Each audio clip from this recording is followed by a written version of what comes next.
मैं एयरपोर्ट में जा रहा था, एक सज्जन मुझे पीछे से बुलाए, अरे स्वामी जी रुकिए रुकिए। मैं रुक गया। वो आके कहते हैं भगवत गीता है क्या? मैंने कहा मेरे पास अभी तो नहीं है, लेकिन मंदिर में मिल जाएगी।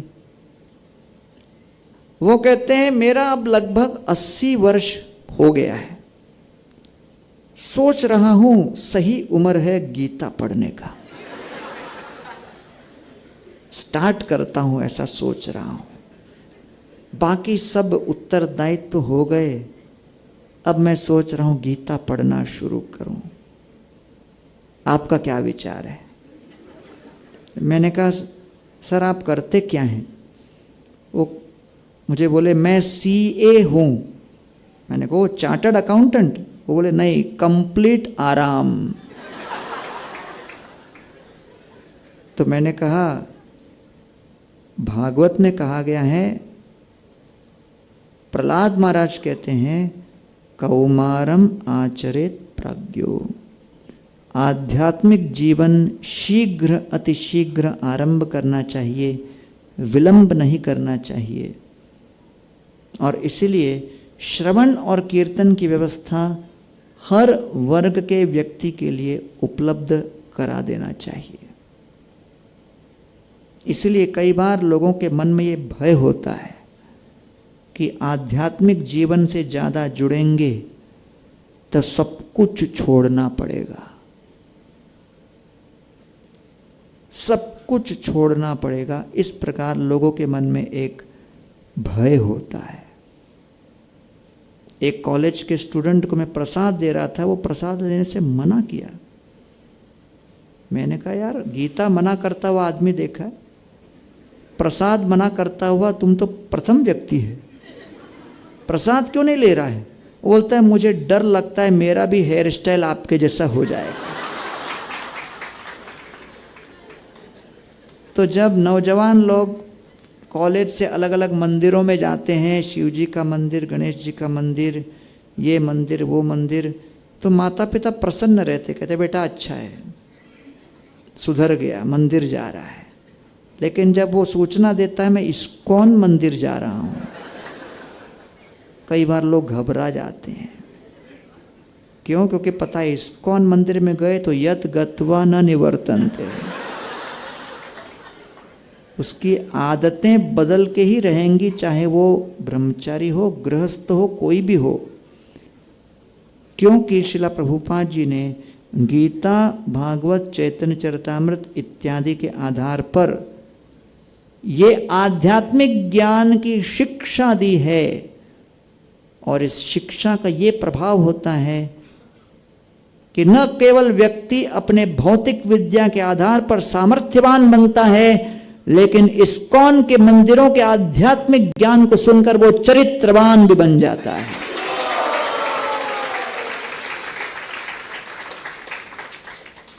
एक हमारे मंदिर में ब्रह्मचारी ज्वाइन हो गए तो उनके पिताजी आकर मेरे से झगड़ा करने लगे, ये कोई उम्र है क्या इसकी ज्वाइन होने की?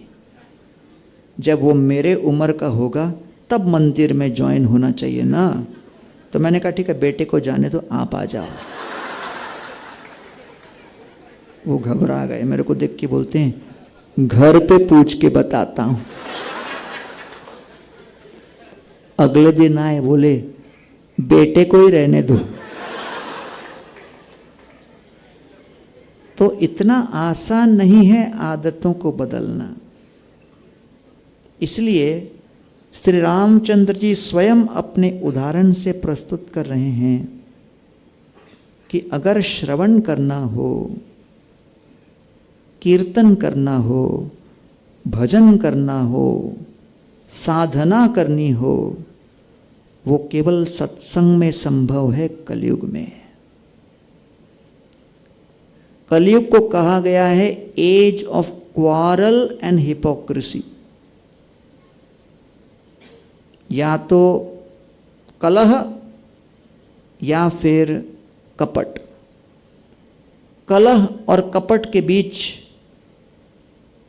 कलयुग का प्राणी लटका हुआ है।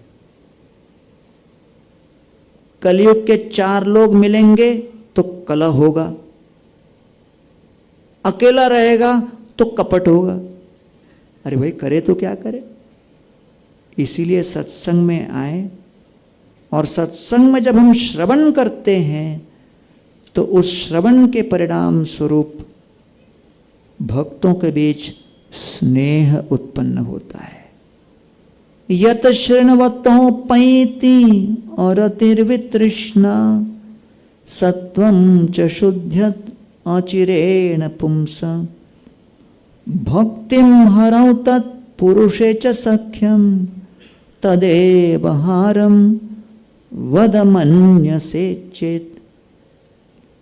दशम स्कंद में परीक्षित महाराज व्यक्त करते हैं कि जब हम सामूहिक रूप से वैष्णव संघ में बैठकर श्रवण करेंगे तो उस श्रवण के 5 परिणाम होते हैं। सर्वप्रथम अरतिर, डिस्टेस्ट चला जाएगा। जो कथा सुनने के प्रति अरुचि है वो अरुचि रुचि में परिवर्तित हो जाएगी। समझ रहे हैं? तो जब श्री कृष्ण या राम की कथा सुने तो कुछ समय के पश्चात मन भटकने लगता है और ध्यान मग्न नहीं रह पाता। अपने बारे में कोई कुछ सुनाने लगे, मन तुरंत मग्न हो जाएगा, क्योंकि हमारे विषय में चर्चा हो रही है। तो इसलिए बद्ध जीव के अंदर अरतिर विद्यमान है। अरतिर मीन्स लैक ऑफ टेस्ट। तो इसलिए कथा में मन भटकना या फिर निद्रा आ जाना ये सब स्वाभाविक है, क्योंकि जब कुंभकर्ण की हत्या की तो कुंभकर्ण के वध के पश्चात कुंभकर्ण की पत्नी निद्रा देवी ने श्री रामचंद्र जी से निवेदन किया कि मेरे पति कुंभकर्ण ने मुझे आश्रय दिया था, अब उनके वध के पश्चात हम कहाँ जाएं? तो रामचंद्र जी ने वरदान दिया कि निद्रा देवी आप उस स्थान में जाना जहां मेरी कथाएं होंगी।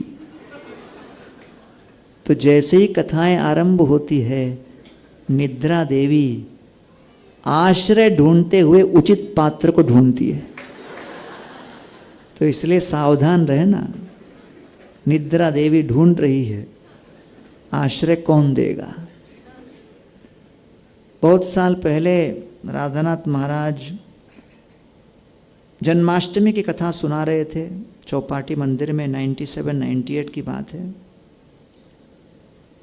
कथा पहले 1 घंटा, 2 घंटा, 3 घंटा, 4 घंटा, और हर 2 घंटे के बाद महाराज पूछ रहे थे शैल आई कंटिन्यू, और सब भक्त लोग हरि बोल बोल के लगभग 4.5-5 घंटे की कथा थी वो। कथा के बाद हम लोग में से कुछ ब्रह्मचर्य आश्रम में आए, और आपको तो पता है जन्माष्टमी के दिन निर्जला वगैरह रखते हैं, थके हुए रहते हैं। थके हुए नहीं भी रहते हैं तो निर्जला सुन के थक जाते हैं। तो फिर आकर आश्रम में धड़ाम करके 4-5 ब्रह्मचारी लेट गए और सोने लगे, खर्राटे भी मारने लगे। मैं अंदर आश्रम में गया तो इस दृश्य को देखा, सब सोए हुए हैं। मैं भी प्रेरित हो गया, क्योंकि इसमें प्रेरणा लेने के लिए ज़्यादा समय नहीं लगता। मैं भी गिरकर लेटकर सोने ही वाला था, तभी महाराज जी खुद आ गए अंदर, और आश्रम में इस दृश्य को देखकर मुझसे प्रश्न पूछते हैं कि भाई ये क्या है। जन्माष्टमी के पावन पर्व के दिन ये 5-5 यहाँ पर खर्राटे मार रहे हैं, सेवा करनी चाहिए, ऐसे सोए हुए हैं। मैंने कहा महाराज जी इतनी लंबी कथा चली, हम लोग भी निर्जला वगैरह कर रहे हैं तो थक गए, शाम को सेवाएं हैं तो थोड़ा एनर्जी को बचा रहे हैं हम लोग। महाराज ने कहा इतने घंटे मैंने कृष्ण लीला सुनाई और ये लोग महाविष्णु लीला दिखा रहे हैं यहाँ पर। तो इसलिए परीक्षित महाराज कहते हैं कथा जब सुनेंगे तो सबसे पहले जो अरति है वो दूर चली जाएगी। अरतिर, दूसरा वितृष्णा, जो भौतिक इच्छाएं हैं वो धीरे धीरे तिरोहित हो जाएंगी। क्योंकि बद्ध जीव हमेशा सोचता है मुझे इसे प्राप्त करना है, उसे प्राप्त करना है। लेकिन जब हम कथा सुनेंगे तो देखेंगे कि सारे भक्तगण, भगवान श्री कृष्ण, विष्णु, उनके अवतार कोई भी प्रकट हो तो उनसे केवल एक ही मांग करते हैं कि आपकी भक्ति मिले, आपका सत्संग प्राप्त हो, वैष्णवों का सत्संग प्राप्त हो। तो उन अभिलाषाओं को सुन सुन कर बारंबार मन में संस्कार बदलने लगते हैं और लगता है कि भाई मैं ऐसे सत्संग के अंदर बैठा हूं जिसकी मांग ध्रुव महाराज, प्रहलाद महाराज, सुदामा जी सब लोग कर रहे हैं।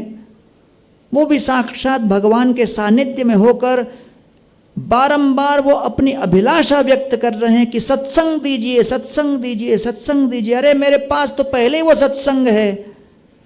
तो ऐसे सत्संग में रहकर असंतुष्ट होकर विभिन्न प्रकार के अन्य कल्पनाएं करके क्यों मैं अपना जीवन बर्बाद करूं। इस सत्संग में ही अपने जीवन को समर्पित कर, मन को भगवान श्री कृष्ण श्री राम के चरण कमलों में समाहित कर मैं इस मानव जीवन को सफल बनाऊं, ऐसा विचार करके जब व्यक्ति साधना करने लगता है तो उसका जीवन वैसा ही होता है जैसा श्रील प्रभुपाद जी ने कहा, chant Hare Krishna and be happy. तो इसको कहते हैं वितृष्णा, अर्थात अन्य दूसरी अभिलाषाएं समाप्त होने लगती हैं। लगता है कि मैं किस मायावी सुख के पीछे लगा हूं। सभी लोग तो कृष्ण को प्राप्त करने की अभिलाषा कर रहे हैं, श्री राम को प्राप्त करने की अभिलाषा कर रहे हैं, वो तो मुझे मिल चुके, तो क्यों मैं असंतुष्ट हूं। Why should there be hankering and lamentation. क्यों इच्छा और द्वेष के इस जंजाल में मैं फंसूं। बंबई के एक प्रोग्राम में मैं जा रहा था, रास्ते में मैंने देखा बहुत बड़ी बिल्डिंग थी। वो बिल्डिंग पे लिखा हुआ था बिल्डिंग का नाम, और नाम क्या था बिल्डिंग का, सुख शांति अपार्टमेंट्स, और नीचे लिखा था अंडर रिपेयर एंड मेंटेनेंस। भौतिक जगत में सुख के खोज की यही कथा है। तो इसलिए वितृष्णा अर्थात श्री रामचंद्र जी भी कथा को सुनकर इतना मग्न हो जाते हैं और कुछ नहीं चाहिए।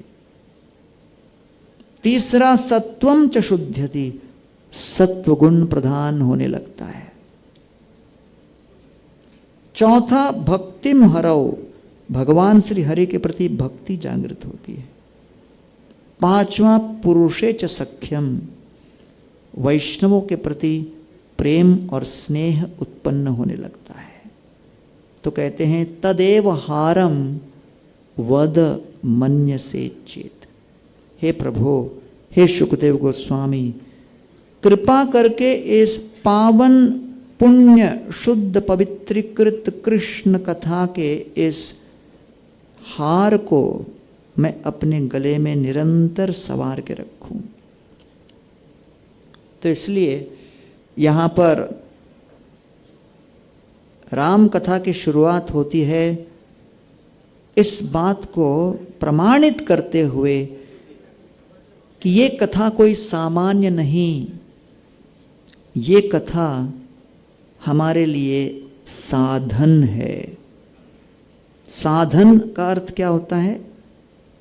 साधन, वो मार्ग जिससे धन की प्राप्ति हो, वो प्रक्रिया जिससे हमें धन प्राप्त हो।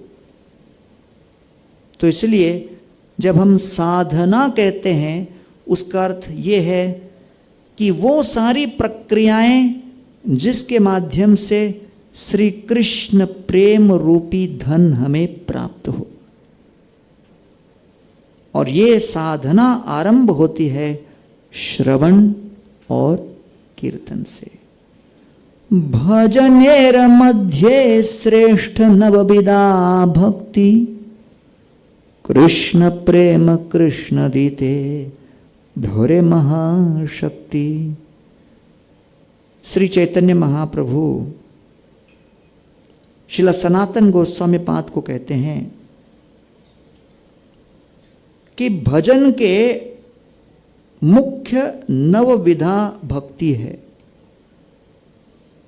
और इस नवविधा भक्ति के माध्यम से कृष्ण प्रेम और कृष्ण की प्राप्ति होती है। और ये नवविधा भक्ति श्रवण कीर्तन इत्यादि को देखते हुए सर्वश्रेष्ठ क्या है? तौर मध्य सर्वश्रेष्ठ नाम संकीर्तन, निरपराधे नाम लैले पाए प्रेम धन। इस नवविधा भक्ति में सर्वश्रेष्ठ है हरिनाम संकीर्तन। लेकिन कैसा हरिनाम संकीर्तन? जो कि बिना अपराध के किया गया हो। और इसलिए ये श्रवण और कीर्तन से हमारी भक्ति की यात्रा आरंभ होती है